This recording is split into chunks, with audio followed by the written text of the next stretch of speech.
matinale à 9 h. Besoin de changer d'air? Oui, mais avec Green Cool, c'est le revendeur de référence de la marque Daikin. Des climatisations qui rafraîchissent en été et chauffent en hiver. Avec Green Cool, pas de soucis, nous nous déplaçons partout, dans les provinces de Liège, Namur et Luxembourg. Nous installons, entretenons et dépannons vos installations de réfrigération, climatisation et pompe à chaleur grâce à nos techniciens certifiés et éco-responsables. 080 77 13 27. Impact FM vous ouvre son antenne. Il est déjà 8h08.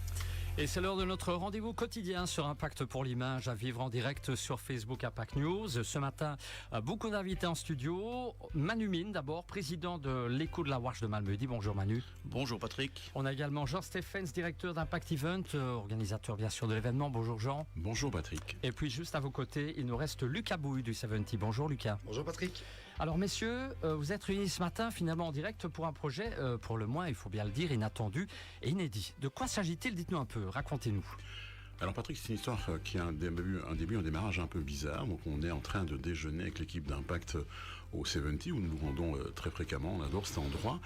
Et à l'issue d'un repas bien sympathique, on sort avec Lucas et François pour voir un peu le projet qu'il est en train d'ébaucher, à savoir la River Terrazza. C'est une terrasse qui est placée à l'arrière du 70, donc sur le site d'Intermills. Et ce site est vraiment magique. Et en regardant un peu la rivière, qui s'appelle, vous le savez tous, la Warche, qui est splendide avec son lit, avec une petite cascade un peu plus haut. Je sais pas, il y a un flash moi qui me passe dans la tête et je me dis ça pourrait être drôlement sympa de voir une fanfare descendre depuis la cascade jusqu'au 70 et jouer les pieds dans l'eau. Voilà, c'est un délire de plus dans ce que nous avons l'habitude de faire chez Impact, ça veut dire phosphorer, réfléchir, créer des idées inattendues un peu dingues. Et puis on rentre et on discute avec Lucas en lui disant écoute, ce serait quand même drôlement marrant d'un truc comme ça. Et il y a une piste évidente à pratiquer, la Warche, l'écho de la Warche évidemment, les pieds dans l'eau. Donc à partir de là, on se dit, mais c'est une idée qui est peut-être folle, mais pourquoi ne pas la creuser? Voilà un peu comment démarrer la réflexion. Et puis, eh bien, on s'est dit, la meilleure façon de vérifier si c'est réalisable ou pas, c'est de repasser une deuxième fois, de voir si le lit de la Warche est praticable. Oui, l'eau n'était pas très haute, c'est le moins qu'on puisse dire, et c'est encore mieux maintenant. Et à partir de là, on s'est dit qu'on allait contacter Manu et l'équipe de l'Écho de la Warche pour sonder un peu leur réaction. Et à notre grande surprise, alors que je m'étais dit il y aura certainement un veto immédiat, on va nous traiter de fous, eux ont dit non, on va relever ce pari, c'est fou, mais c'est très original. Et voilà comment est née cette idée. Votre fanfare, les pieds dans l'eau, autrement dit, l'Écho de la Warche joue dans la rivière qui porte son nom, dans son lit préféré. Il ne s'agit pas de femme, mais d'une relation d'amour avec sa rivière. Voilà un peu comment est passé du rêve à la réalité, ce projet que, je l'avoue, on n'avait pas vraiment que rêvé au départ. On avait déjà pensé un truc dans ce goût-là, mais par le passé, car on avait une expérience en la matière. On a déjà, avec l'équipe d'Impact Diffusion, avec Patrick Lien et Patrick Mignon, monté des projets complètement dingues. Hein. Si vous vous rappelez, Sunset in Vielsalm, c'était encore beaucoup plus lourd, plus fort. C'était au milieu d'un lac, le lac des Doyards à Vielsalm, avec en 1992 Pierre Rapsat, en 1993 Solicitor, Kat Janine, Axel Red, Victor Laszlo. Donc on a une expérience de l'eau. Ici c'est peut-être un peu plus facile, mais c'est aussi original. Voilà, comme quoi rien n'arrive finalement par hasard. Voilà pour le concept de la fanfare les pieds dans l'eau. Et à la base de l'idée, finalement, un peu surprenante, disons-le, à nouveau, on reconnaît cette patte d'un certain Jean Stephens. Je crois que, comme je viens de le dire juste il y a quelques secondes, on est un peu fou. Mais c'est sûr que si on veut faire des projets dans notre région, il faut tout le temps faire attention, ne pas faire la même chose que les autres. Il faut essayer de se démarquer. Vous savez, quand on a créé cette radio il y a plus de 40 ans avec les deux Patrick, on nous a aussi pris pour des fous. On s'est dit, mais plus on est fou ici, plus c'est intéressant. Donc, je ne vous cache pas qu'on est un peu subversif, qu'on aime bien la provocation, qu'on aime bien relever des défis fous ou impossibles. On l'a fait à travers d'autres projets événementiels, que ce soit ici, à Bruxelles, à Liège, à Namur, avec les Fêtes de Wallonie. Donc, plus c'est fou, plus ça met du piment dans la vie, plus c'est intéressant à relever. Et je crois que ceci n'est un des projets de l'été. Il y en aura beaucoup d'autres encore cet été et dans les prochains étés. Jean, vous ne vous arrêtez jamais finalement. Quantité invraisemblable de projets, 21 juillet pas comme les autres, les francopholies, vibrations, les nocturnes du Sablon, on peut saluer également la fête de l'Europe, Eurythmics, les tremplins du rire, hein. Ça fait pas mal de choses. Oui, parce que en 30 ans, on a joué finalement, et c'est sans forfanterie aucune, on a joué le rôle d'un centre culturel quelque part, d'un petit centre culturel. Hein. On se va prendre la tête, mais on se disait souvent ensemble dans l'équipe, mais heureusement qu'on est là pour proposer, en effet, le printemps du jazz, le tremplin du Rio qui a révélé les frères Taloche et d'autres événements encore multiples. Mais c'est aussi le cas avec Vibration qu'on utilise pour animer l'été et les estivales, sur lesquels on a greffé aussi d'autres projets. Oui, c'est vrai que c'est intéressant d'avoir cette passion et qu'on partage avec la population et tous les partenaires locaux, qu'ils soient ceux du syndicat initiative, de l'Académie de musique ou bien des harmonies, des fanfares, des chorales de notre région qui constituent le tissu culturel majeur et fondamental de Malmedy et de sa région. Alors, pour la fanfare Les Pieds dans l'eau, expliquez-nous un peu le contexte, comment ça va se passer finalement cette journée. Alors, je ne vais pas trop expliquer, parce que c'est évidemment une série de petites surprises, les gens qui viendront verront en effet une fanfare descendre au ralenti dans l'eau. Je ne vous dis pas comment, je ne vous dis pas tout à fait où. On a, pour la cause, la bonne cause, acheté évidemment des sandales adaptées. Ce sont des sandales abrasives. On ne peut pas se planter dans l'eau si les cailloux ou si les pierres sont recouvertes d'algues. Donc je rassure Manu qui m'avait évidemment posé la question avant l'émission. Donc tout ça a été testé. On est allé faire un essai et c'est sécurisé évidemment. Il n'y aura pas un kayak pour les ramasser s'ils tombent parce qu'il y aura 15 cm d'eau.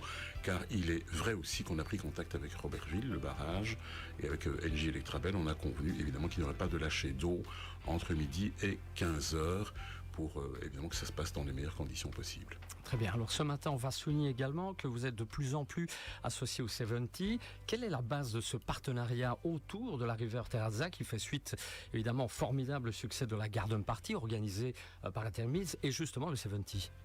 Alors je crois que c'est Lucas qui doit à ce moment-ci intervenir. Hein. Je pense que cette relation partenaire est quelque chose de très, très profond, très sincère. Donc on s'est rendu compte qu'on faisait par moments le même métier. Et on s'est mis à table avec Thomas Léonard, avec Roger Guélène, avec Marie Boutet, avec Valérie Ginet, toute une série de partenaires d'Intermise, en se disant oui, coalisons-nous dans toute une série de projets et renforçons-nous. Faisons de Malmedy une plaque tournante des loisirs, de la culture et de l'événementiel. Tout à fait, Georges, je rejoins tout à fait ce que tu as dit, comme la Riviera qui est un nouveau concept qui a eu lieu jeudi passé déjà, dont on est très très content avec Catermills. On a eu plus de 800 personnes qui sont passées sur le site, ça a été un réel succès. Et notre association est née, je pense, des nombreux déjeuners, comme tu l'as souligné, qui sont passés au 70. Et comme tu l'as si bien dit, voilà, à force de discuter, d'avoir une vision un peu commune avec Catermills et avec Impact Events, on s'est dit que pourquoi pas lancer plusieurs événements ici dans la région. Voilà, je crois que c'est une bonne chose pour Malmedy et notre région, c'est qu'on se renforce les uns les autres. Alors, revenons au succès de la Garden Party. Je m'adresse à Lucas. Est-ce qu'il y aura une deuxième édition ?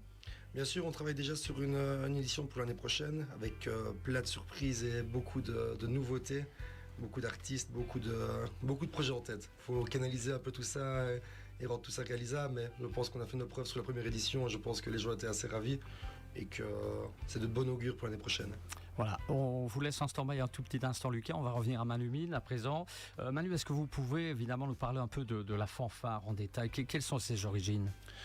La fanfare, c'est la doyenne malmédienne de Malmedy. Donc, elle est née en 1846 au Café du Midi, donc rue Lavaux.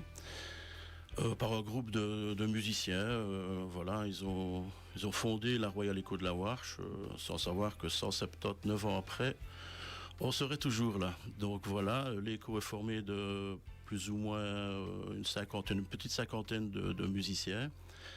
Elle est dirigée par Eric Van Lanker depuis 2020. Et voilà, on fait plein de manifestations à Malmedy et à l'étranger aussi. Enfin, ça nous arrive d'aller à l'étranger aussi, surtout la France. Voilà, donc... Plus vieille société malmédienne également. Oui, c'est la plus vieille. On est 1 an plus âgé que l'Union Wallonne. Alors, quelles sont les grandes dates qui ont marqué son histoire ? Les grandes dates, voilà, c'est chaque anniversaire a marqué l'histoire de l'Echo. Maintenant, moi, j'en ai vécu quelques-unes naturellement, mais je ne remonte pas si loin.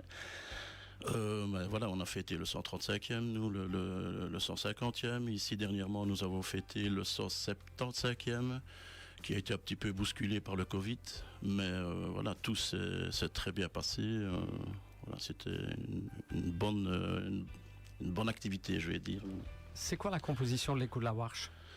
Mais l'écho de la Warche, c'est une fanfare, donc c'est composé souvent, surtout de cuivre, de saxophone. Donc la différence entre une fanfare et une harmonie, c'est les bois. Donc il n'y a pas de bois, donc de flûte dans une fanfare. Donc voilà, c'est la seule différence. Alors, hormis la fanfare, le pied dans l'eau, est-ce qu'il y a d'autres rendez-vous majeurs pour l'année? Oui, on vient de terminer, je le disais justement à Jean, on vient de terminer ici le mois de juin. Nous avions chaque week-end quelque chose. Après les pieds dans l'eau ici, nous allons jouer le 21 juillet Place Albert. On fait l'animation pendant l'apéritif. Et puis nous allons prendre un petit peu de congé, donc 3 semaines, 1 mois de congé. Puis nous reprendrons le 14 août ici Place de Rome pour l'omelette. Le 15 août, nous allons jouer en Outremeuse à Liège. Le 17 août, on joue à Cherat. Le 21 septembre, c'est les fêtes de Wallonie à Liège. Et puis alors, on continue avec la Saint-Martin après, ici à Malmedy. Puis notre concert d'hiver qui est la grosse soirée, la grosse manifestation de l'année. Moment phare de l'année. Voilà. On voit un programme très chargé, très éclectique. On revient à Lucas Bouille, si vous voulez bien, Lucas. Un instant, qu'est-ce que vous allez proposer dans le cadre de la journée, la fanfare, les pieds dans l'eau? Qu'est-ce qui sera proposé durant la journée? Quel est le programme? Il va y avoir plein de petites surprises durant l'événement. Ça va commencer à partir de 11h30 avec un petit apéritif à bord de Warche, avec un petit fond musical. On aura notre partenaire Pic qui sera présent avec plusieurs de leurs bières, dont leur blanche IPA, pour lancer l'été, qui est vraiment super sympa et très désaltérante. Après, on va partir sur une formule grillade pour ceux qui veulent se restaurer de midi à 14h. On part sur une assiette mix grill, avec un petit mix de viande, des pommes grenailles, une petite salade composée, réac du bonheur autour de l'eau. Et puis après, on passe alors sur le concert de l'écho de la Warche à partir de 15h.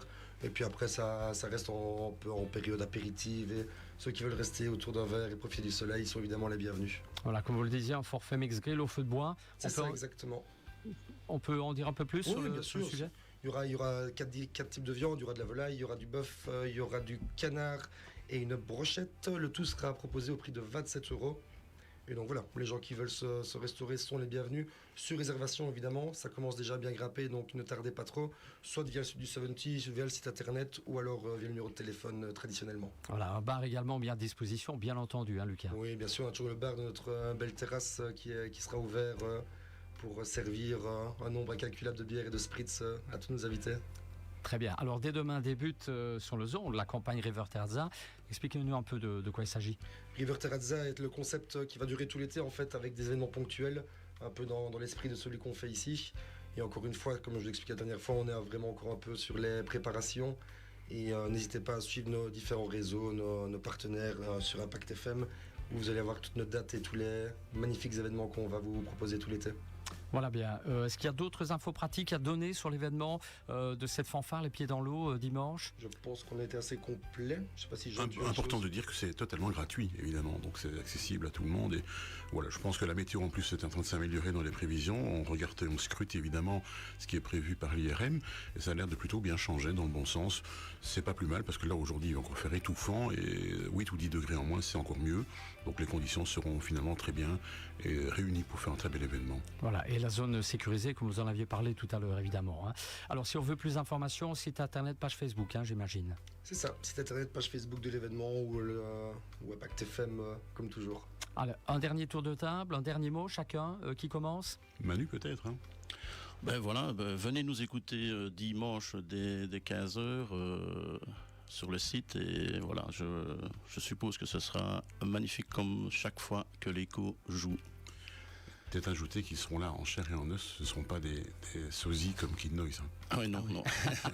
C'est préférable. 50 sosies, ça ferait beaucoup. Ça ferait beaucoup. Lucas, un dernier mot.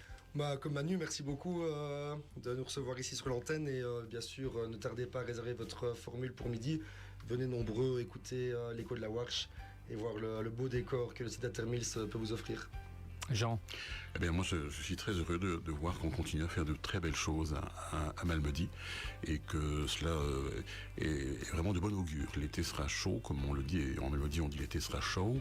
Et voilà, on vous fixe nous rendez-vous, en tout cas après cet événement, pour les francopholies, bien évidemment, à Spa du 17 au 20 juillet, et puis Vibration 7, 8, 9, 10 août, et ensuite nous débarquons à Bastogne, avec un nouveau projet de Bastogne Musique Marathon, les 14, 15, 16 et 17 août. Voilà. Voilà, il y a de quoi faire en tout cas au programme. Hein. Merci messieurs d'être passés chez nous au micro du 8h08. Dans un petit instant, retour de l'info avec Olivier Tomezzoli et ce sera juste après la pub. Besoin de changer d'air ?